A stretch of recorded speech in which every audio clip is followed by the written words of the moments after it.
Graphing linear inequalities. So we just finished our graphing linear equations. So one thing you'll notice on here with inequalities, we're not going to have equal signs. We're going to have inequality signs. So less than, greater than, and so on and so forth. So I'm going to dive right into the problem, and then I'm going to come back and write down the steps because I think we kind of have an idea of how to do this. So we see our equation is in standard form.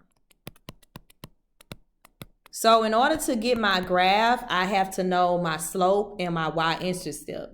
Remember, standard form doesn't tell us anything. So I'm going to do the same thing that I would do when I solve an equation. I'm going to solve for y. That way I will have it into slope-intercept form, which is y equals mx plus b. So I'm going to start by subtracting 2x on both sides. It's going to cancel out here. Then I can bring down negative 3y is less than 12 minus 2x. Then I'm going to divide both sides by negative 3. So then it's going to cancel out here. So I'm going to have y. I have 12 divided by negative 3. That's going to be negative 4. And then I'm going to have negative 2x divided by negative 3. That's going to be positive 2 over 3x.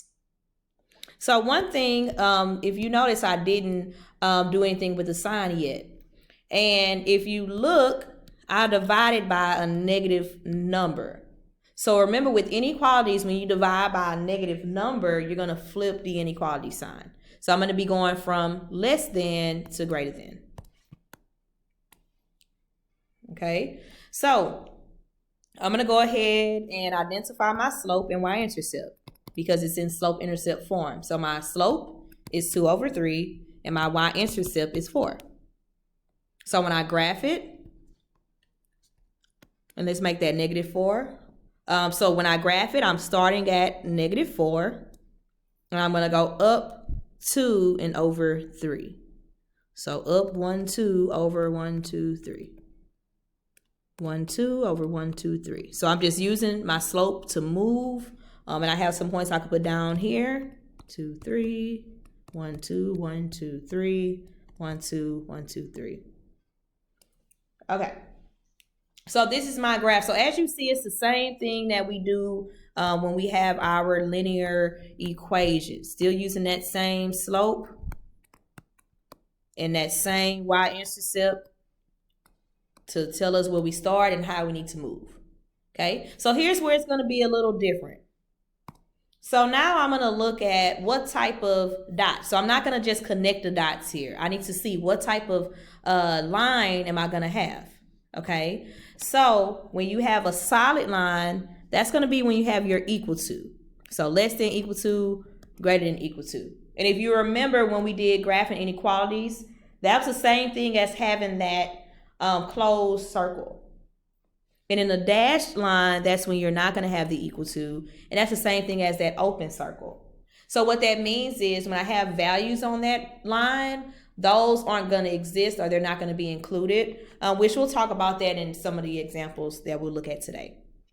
So since I have a less than sign, I'm going to have or a greater than sign, I'm going to have a dashed line. So we're going to connect our dots. You may want to use a ruler or some type of straight edge if you have one. Okay, y'all didn't know I could do this, huh? Look. All right, so look. You're just going to make that dotted like so. So again, you do not want to connect the line because you have a dotted line there. Then you want to determine where to shade. So when you shade above, that's going to be greater than, equal to, and greater than. So it kind of makes sense. Greater than, above. And then less than will be less than, equal to, and less than. So I have the greater than sign. So that same greater than sign also tells me where to shade. And here I'm going to be shading above. So you just want to shade. It doesn't have to be exact. Doesn't have to be pretty. If you want to make it pretty, you can. But I'm just going to scribble here. Somebody asked me, do they need to shade every box? Sure. But yeah, you just want to fill in this area so I can see that you know that it is shaded above and it has a dotted line. Okay. So let's go ahead and fill in our steps. So as you see, the first thing we did was we solved for y. So that means you want to put it in slope-intercept form. So let's put that on the side. So put in slope-intercept form, which is y equals mx plus b.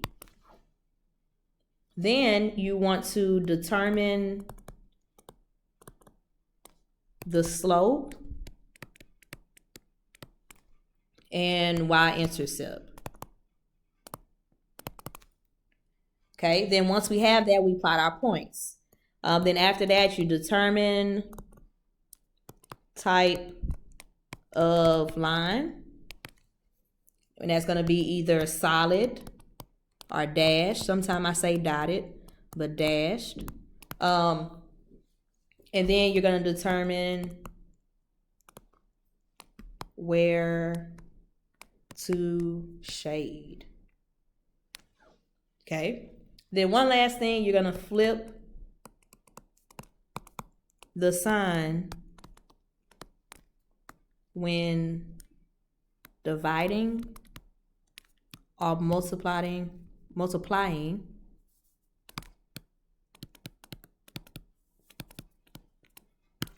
a negative.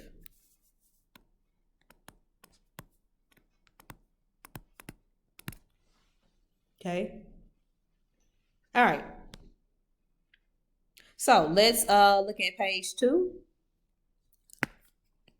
Okay, free answers. Let me erase that. All right. So as you see with this first page here, these are already solved for y. They're already in slope-intercept form. So these may be a little bit easier. Give me 1 second. They may be a little bit easier because we do not have to worry about solving for y, which is our first step. Okay. So one thing I want to do is go ahead and put my m equal b equal. So again, that's my slope and my y-intercept. So my slope, that's here. Remember, that's before. Okay, I see I'm having some technical issues here. That's before your x. So that's going to be my m. So m is -2. My y-intercept is 4. Okay, so I'm going to start at 4. And my slope is -2, so you may want to write -2 over 1 if that helps you, so you can see that you're going to go down 2 and over 1. Okay, so down 2 over 1, down 2 over 1, down 2 over 1. Okay, then I got one last point, up 2 over 1. Then you determine a type of line. So we have a greater than sign. So we're going to have a dotted line. So I'm going to draw a dotted line here.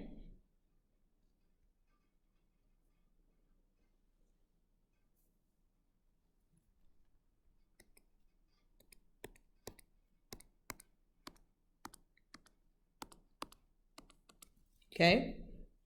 Then I'm going to determine where I want to shade. It's greater than, so that means I'm going to shade above. So above is going to be right here. Okay, and that's it. Okay. I'm going to talk about the solutions at the end. Let's go ahead and keep going. Okay, so I'm going to have m equal and b equal again. Then I'm going to have 1/2. Then I have -1. Okay, so my y-intercept is -1. So I'm going to start here. And my slope is 1/2. So up 1 over 2, up 1 over 2, up 1 over 2. And then here, down 1 over 2, down 1 over 2, down 1 over 2. Okay, my sign is less than or equal to, so I'm going to have a solid line this time. So this time I'm just drawing a regular solid line like we always have. Then it's still less than, so less than means below. So we're going to have below. Okay. For the next one, let's do this. I want you to pause the video. I want you to try to work it out by yourself. And then when you think you have it, I want you to press play and let's see if you got it right. So go ahead and pause the video. All right, so let's go ahead and look at it. So I have M is -2/3 and B is -3. So I'm going to start at -3. Okay, so you should have started right there. And then I'm going to go down 2/3. Okay, that's all I can go down. So here I'm going to go up 2/3 and up 2/3. So my last point is going to be here. Then I have the less than sign, so it's going to be a dotted line.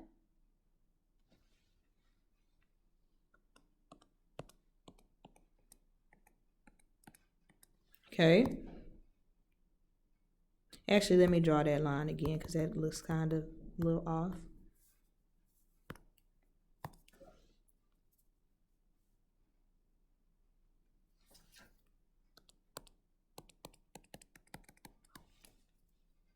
Okay, and then I'm going to shade below because it's a less than. So you should have shaded below.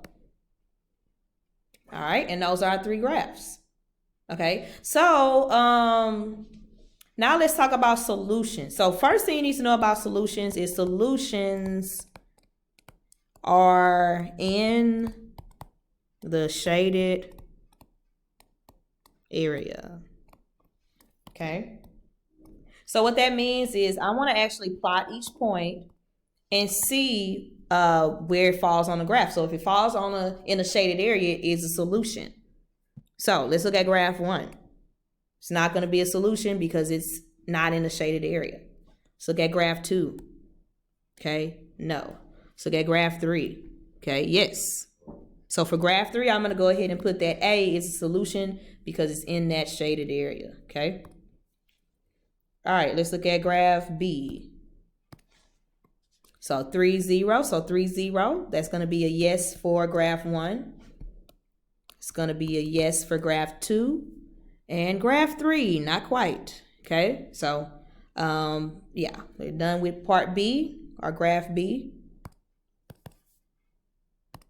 Okay, let's look at graph C, or point C. So I have 2, -1. So it's almost there, but not quite. Okay, so I can't pick that one for graph 1. 2, -1.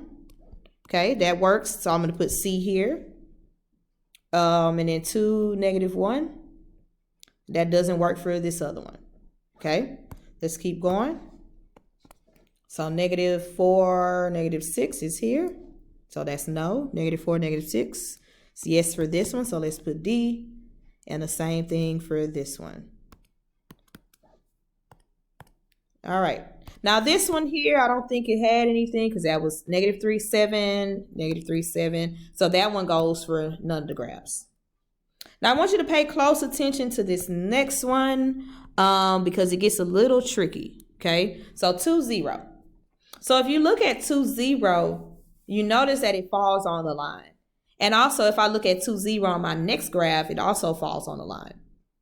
So the thing about the line, it works just like that open dot when we had our inequality. So if it falls on an open dot, that means that it's not included. So the same thing with the dotted line. If it falls on the dotted line, we cannot include that with our solution. So for graph 1, I cannot put that as a solution.